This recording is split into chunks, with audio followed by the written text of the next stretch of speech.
നസറുള്ള അല്ല നിങ്ങൾ പറഞ്ഞോളൂ.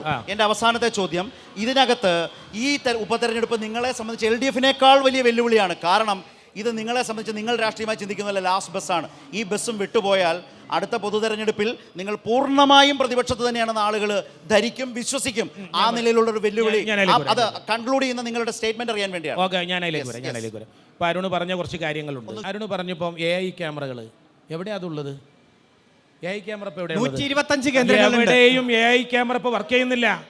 കാരണം അത് പ്രവർത്തിക്കേണ്ട പൊതുമേഖലാ സ്ഥാപനത്തിന് പണം കൊടുക്കാത്തത് മൂലം കെൽട്രോൺ അഭിമാനകരമായ സാമ്പത്തിക വളർച്ചയിലേക്ക് പോയി.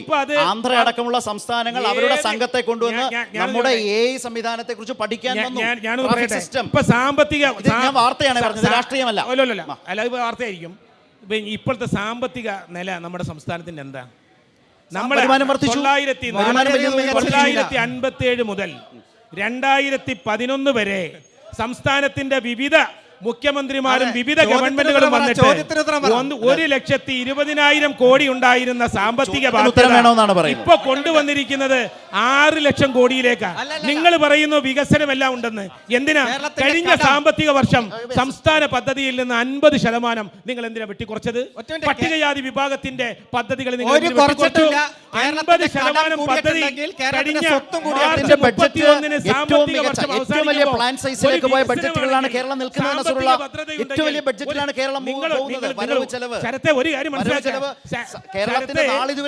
കാര്യം മനസ്സിലാക്കിയോ? ഈ സംസ്ഥാനത്ത് ഓരോ മാസവും ശമ്പളം കൊടുക്കാൻ കടമെടുക്കുന്ന ഒരു ഗവൺമെന്റായി ഈ ഗവൺമെന്റ് മാറിയില്ല. ഇനി 9 വർഷം ഇടതുപക്ഷ ജനാധിപത്യ മുന്നണിയുടെ പ്രതിനിധിയായി ഇവിടെ ഉണ്ടായിരുന്ന അൻവർ രാജിവെക്കാൻ പറഞ്ഞ കാരണം ഈ ഗവൺമെന്റിനും പിണറായി സത്യനും ഗുരുതരമായ ആരോപണം ഉന്നയിച്ചുകൊണ്ട് ഇടതുപക്ഷ ജനാധിപത്യ മുന്നണിയുടെ MLA രാജിവെച്ചത് കൊണ്ടാണ്. കേരളത്തിന്റെ കടം കൂടി. ഇപ്പൊ ചോദിച്ച ചോദ്യത്തിനൊന്നും ഉത്തരവില്ല. അദ്ദേഹം അവസാനം പറഞ്ഞ കേരളത്തിന്റെ കടം കൂടി. മിസ്റ്റർ, കേരളത്തിന്റെ കടം കൂടുമ്പോൾ കേരളത്തിന്റെ സ്വത്ത് 4 ഇരട്ടിയായിട്ട് വർദ്ധിച്ചിട്ടുണ്ട്. ഇപ്പൊ BJP ഗവൺമെന്റ് വരുമ്പോൾ കൃത്യമായി 51 ലക്ഷം കോടിയായിരുന്നു കേന്ദ്രത്തിന്റെ കടം. അതിപ്പോ 250 ലക്ഷം കോടി, 4 ഇരട്ടിയായി. കേരളത്തിന്റെ കടം കൂടുമ്പോൾ 4 ഇരട്ടി സ്വത്ത് വർദ്ധിച്ചിട്ടുണ്ട്. ഇപ്പോൾ കേരളം എല്ലാ സാമ്പത്തിക പ്രശ്നങ്ങളെയും സ്വയം ഇവിടെ തന്നെ വരുമാനം ആർജിച്ച് നേരിട്ട് മുന്നോട്ട് പോകുന്ന കാഴ്ചയാണ് നാം കണ്ടുകൊണ്ടിരിക്കുന്നത്. അതുകൊണ്ട്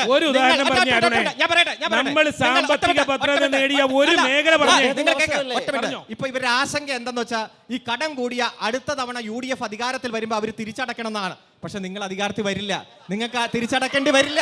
നിങ്ങൾ പ്രതിപക്ഷം, ആജീവനാന്ത പ്രതിപക്ഷം, അവിടെ തന്നെ ഇരുന്നോളി. നിങ്ങൾ ആജീവനാന്തം പ്രതിപക്ഷത്താണോ? രാഷ്ട്രീയ ചോദ്യം വെല്ലുവിളിയാണ്. എങ്ങനെ മറുപടി? നിങ്ങൾ ആജീവനാന്ത പ്രതിപക്ഷത്തേക്ക് LDF പറയുന്നു, മറുപടി ഈ സംസ്ഥാനം ഗുരുതരമായ സാമ്പത്തിക പ്രതിസന്ധിയാണ്. ഗുരുതരമായ സാമ്പത്തിക പ്രതിസന്ധി. 6 ലക്ഷം കോടി രൂപയുടെ ബാധ്യത ഈ സംസ്ഥാനത്തിന് വികസനമാണ് നിങ്ങൾ നടത്തുന്നത്. എന്ത് വികസനത്തിനാണ് നിങ്ങൾ ഈ പണം വാദഗതിയെ ഏതായാലും ഈ ചർച്ച കൊണ്ട് തിരുത്താൻ കഴിയില്ല. ഞാൻ ചോദിക്കുന്നത് LDF-ന്റെ പ്രതീക്ഷ എന്താണ്? നിലമ്പൂരിൽ LDF-ന്റെ പ്രതീക്ഷ ഇദ്ദേഹത്തോട് ചോദിച്ച പോലെ തന്നെ എന്താണ് അരുൺ? കേരളത്തിന്റെ ബഹുമാനപ്പെട്ട മുഖ്യമന്ത്രി ആദ്യം തെരഞ്ഞെടുപ്പ് പൊതുയോഗത്തിൽ വന്ന് പറഞ്ഞു, ഞങ്ങളെല്ലാം പ്രതീക്ഷയോടെ കാത്തിരിക്കുകയാണ് സഖാവ് M. സ്വരാജ് കേരളത്തിന്റെ നിയമസഭയിലേക്ക് വരുന്നതും കാത്ത്. ഇന്നലെ മുഖ്യമന്ത്രി പറഞ്ഞു, ഏത് സ്ഥാനവും ഏൽപ്പിക്കാൻ ശേഷിയുള്ളയാളാണ് സഖാവ് M. സ്വരാജ്. അതുകൊണ്ട് ഞങ്ങൾ വീണ്ടും പ്രതീക്ഷയോടെ കാത്തിരിക്കുകയാണ്. 23-ാം തീയതി ഉച്ചയ്ക്ക് ശേഷം തെരഞ്ഞെടുപ്പ് റിസൾട്ട് പ്രഖ്യാപിക്കുമ്പോൾ വൻ ഭൂരിപക്ഷത്തോടെ M. സ്വരാജ് കേരളത്തിന്റെ നിയമസഭയിലേക്ക് രണ്ടാമതും വരുന്നതും കാത്ത് ഈ ലോകം, ഈ നാട് മുഴുവൻ കാത്തിരിക്കുകയാണ്. മുഖ്യമന്ത്രിയുടെ ആഹ്വാനം, വൻ ഭൂരിപക്ഷത്തോടെ സ്വരാജ് വിജയിച്ചു കയറും, ഒരു സംശയം വേണ്ട.